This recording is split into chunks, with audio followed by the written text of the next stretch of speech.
Not a single goal in 16 games. Man United coaches have seriously run out of patience with the £72 million man, Rasmus Højlund. What exactly is going on behind the scenes of Ruben Amorim's fight to keep Man United afloat? Welcome to the United Sport. My name is Webb. Good morning, good evening, good afternoon. I don't know where you are, but it's a good thing indeed that you're alive and watching this video, because listen, it is one that gives us an expose of what exactly is the situation behind the scenes in this rebuild under Ruben Amorim. So the latest, guys, is that Man United coaches have seriously run out of patience with Rasmus Højlund for his lack of goals. They feel like he's not improving enough. They feel like he's not worthy to be the number 9 of Manchester United. And it doesn't look like he's about to change. And this is why they have now started reports claiming that United are very interested in a striker.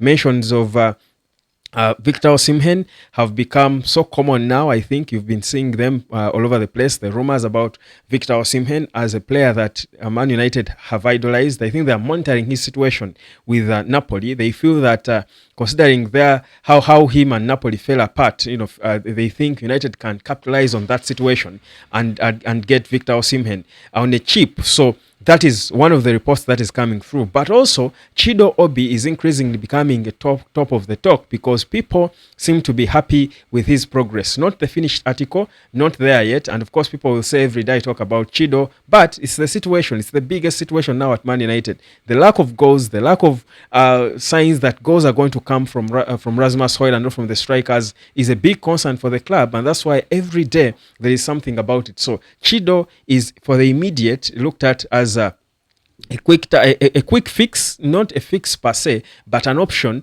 that they feel can come in there and try to make it look fair, because people will certainly be more lenient with Chido than they will be with a player signed for £72 million, given the shirt number 9, but has failed to score or even hit the woodwork in 16 games, guys. That is unacceptable. We are so many of us have hope, a faint hope, that Rasmus Højlund can do something. And of course, we know that his lack of goals is not per se entirely about him, like Ruben Amorim admitted. But for a striker, if you're a £72 million striker, you've got to be able to craft something at least and hit the woodwork, hit the post, or threaten, show that you can create and do something in 16 games. But Rasmus Højlund has completely failed at that, and that's why people have seriously run out of patience with him. So it's a very big concern at Man United now. It's something that is being looked at. Ruben Amorim is under a lot of pressure. People are saying, why do you keep playing a player who is not showing you any signs of progress? And you see,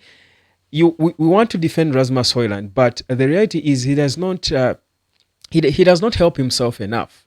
You look at the games he's been playing, and you look at his poor positioning, you look at his poor body language, and you find it hard to even defend him. Even for a person like me who has already said he needs time, and he showed for me in his first season that he has got the potential to be a world beater.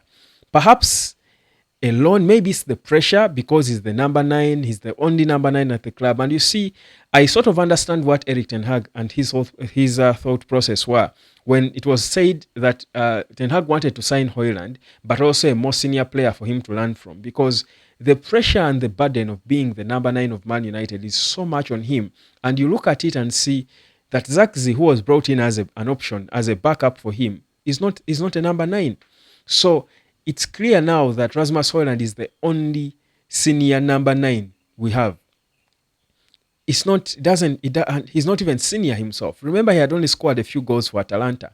And you signed him for 72 million quid from Denmark. He's 21. What do you expect him to do with the load of a club that is struggling in every basic of the game? It's always going to be difficult. So I understand for me, and that's why I never want to write him. Of course, people are saying there are concerns about whether any club will be interested in signing him, and these are other reports coming in from Man United. But for me, I don't think it's at the point where we should be looking for a buyer, honestly.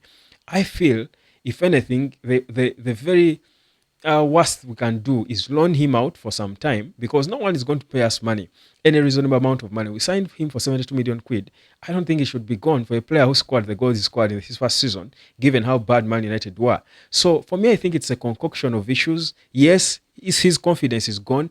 Understandably, it can go.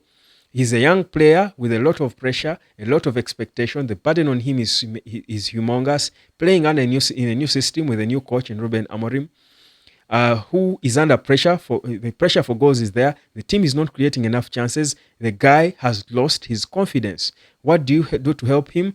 Either keep him up until try to limit his playing time until the end of the season, lift the pressure off him, or loan him out for some time. I feel for me, it's not yet the point for me where I'll give up completely on Rasmus Højlund.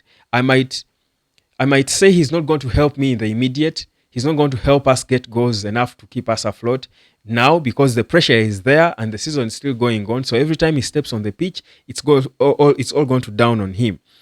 But I don't think we should give up on him completely. So for me, I still have that faint hope that Rasmus Højlund will come good given the right time, because again of the first season. But for now, it's too bad and he's got to be protected. So Chido is coming in, and it's quite unfortunate for a young player like Chido to be thrown in the deep end like that, to be introduced at a time when the team is struggling. And this is not the best or most conducive environment for a young player to be introduced into the senior team, especially if you're a striker, because that's a burden. To be the number 9 of Man United, to be the target man of Man United, is a huge, huge weight on the shoulders of any player. If it's so heavy on Rasmus Højlund, imagine how heavy it will be on Chido Obi Martin. But I like how Ruben Amorim has introduced him. You can see him increasing his minutes every day, and you see him growing and looking more confident by the day. If when he fits in for a natural goal scorer like Chido Obi, I'll tell you the goals will come. Now, that is for me a quick fix, subtle introduction, quick, slow fix of the problem. It protects Rasmus Højlund. It's not heavy, it's not dumping the load on Chido Obi, but also there is a plan in the summer, clearly, to bring in a striker.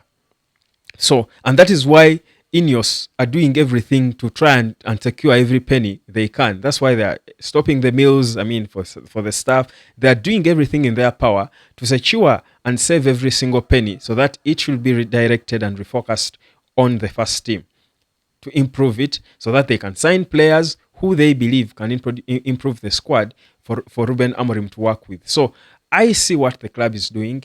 I think for me, the best solution for Højlund is a loan maybe later, or when they sign a striker like they claim they want to bring in Victor Osimhen or whoever, keep him there as second fiddle, ease the pressure on him and reintroduce him. It's sort of a restart for him.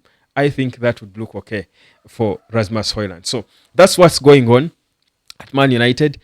Big stuff happening, big concerns, of course. But guys, that's what we call a transition. A transition is certainly always going to be difficult for everyone. If it is so difficult for we, the supporters of the club, imagine how difficult it is for the number 9 who should be scoring the goals. Every time we walk onto the pitch, all eyes are on Rasmus Højlund and what he's going to offer. Guys, let's be honest about it. It's not an easy job, but it's not impossible. Subscribe to the Nature of Sport. My name is Webb. I will be back later with my match preview, proper match preview, and as we look at probable starting 11 for Man United and what chances we have against Ipswich, coached by Kylian McKenna. Let me catch you later.